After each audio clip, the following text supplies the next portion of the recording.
On continue les explications sur l'écriture binaire des entiers. On a vu comment passer de l'écriture binaire à l'entier correspondant et maintenant on s'intéresse à l'opération inverse, c'est-à-dire qu'on part d'un entier et on veut calculer son écriture binaire. Alors, on commence par dire que évidemment Python sait faire ça très bien. Donc la fonction qu'il faut utiliser, c'est bin. Bin, ça s'utilise de la façon suivante. En entrée, ça prend un entier et en sortie, ça renvoie l'écriture binaire de l'entier correspondant. Alors ça le renvoie sous la forme d'une chaîne de caractères qui commence par le préfixe 0b. Donc par exemple, bin de 37, ça renvoie la chaîne de caractères 0b suivie de l'écriture binaire 1 0 0 1 0 1. On passe tout de suite à un petit exemple pratique. Je veux l'écriture binaire de 13. Je tape bin de 13. Ça me renvoie la chaîne de caractères 0b suivie de l'écriture binaire 1 1 0 1. De même pour l'écriture binaire de 89 qui vaut donc 1 0 1 1 0 0 1. Je peux vérifier que c'est la bonne écriture en tapant l'écriture binaire du nombre. Et ici, ça me renvoie bien 89.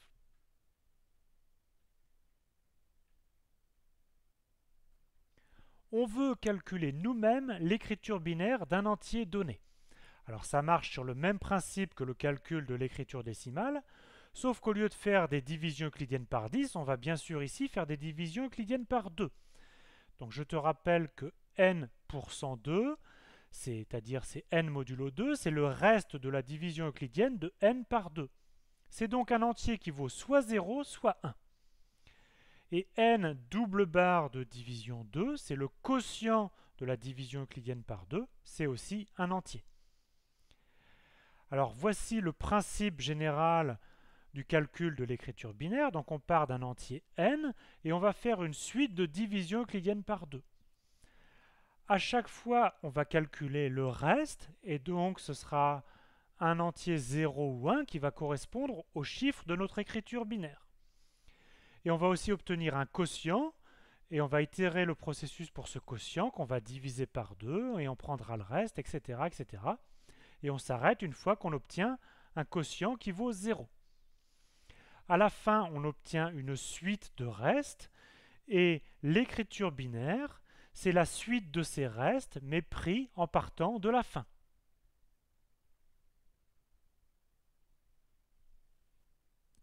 On commence avec un exemple simple, on veut calculer l'écriture binaire de 14. Alors on ne cherche pas à deviner son écriture binaire, on va appliquer l'algorithme. On effectue la division euclidienne de 14 par 2. Donc on obtient comme quotient 7 et comme reste on obtient 0.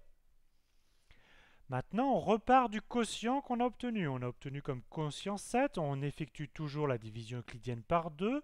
On obtient comme nouveau quotient 3 et comme nouveau reste c'est 1. On repart du quotient qu'on a obtenu, 3, on le divise toujours par 2, on a comme quotient 1 et comme reste 1.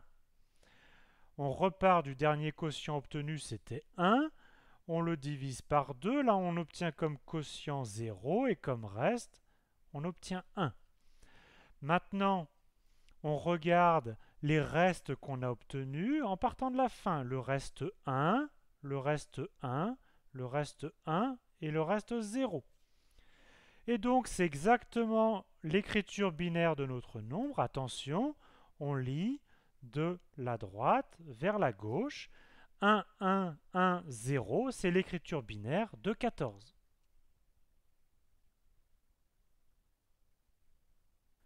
On passe à un exemple un petit peu plus compliqué. On veut calculer l'écriture binaire de l'entier 50. On effectue donc une division euclidienne par 2, on obtient le quotient qui est 25, et en fait comme 50 est pair, on sait que le reste va être nul. On repart du quotient 25, on le divise par 2, alors on sait que 25 est impair, donc le reste ça va être 1. Le quotient obtenu c'est 12 que l'on divise par 2, on obtient un reste 0. Le quotient suivant c'est 6, le reste est donc nul. Le quotient suivant c'est 3, c'est impair, donc le reste c'est 1. Le quotient suivant c'est 1, le reste c'est 1. Et le dernier quotient est donc 0 et on s'arrête là. On repart maintenant de nos restes successifs, mais en partant de la fin.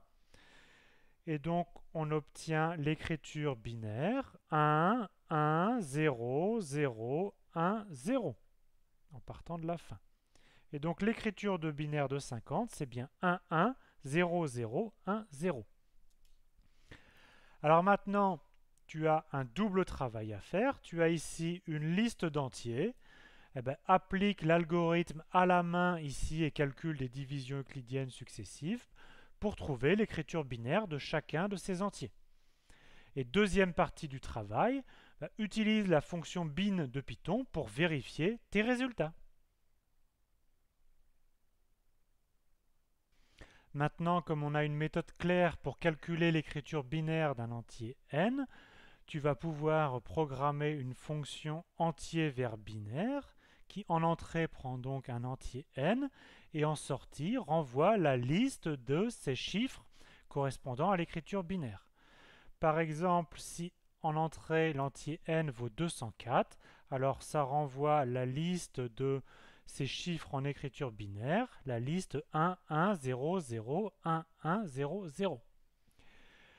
Alors tu dois donc programmer cette fonction. Pour cela, tu dois en fait implémenter l'algorithme de calcul de l'écriture binaire qui est ici.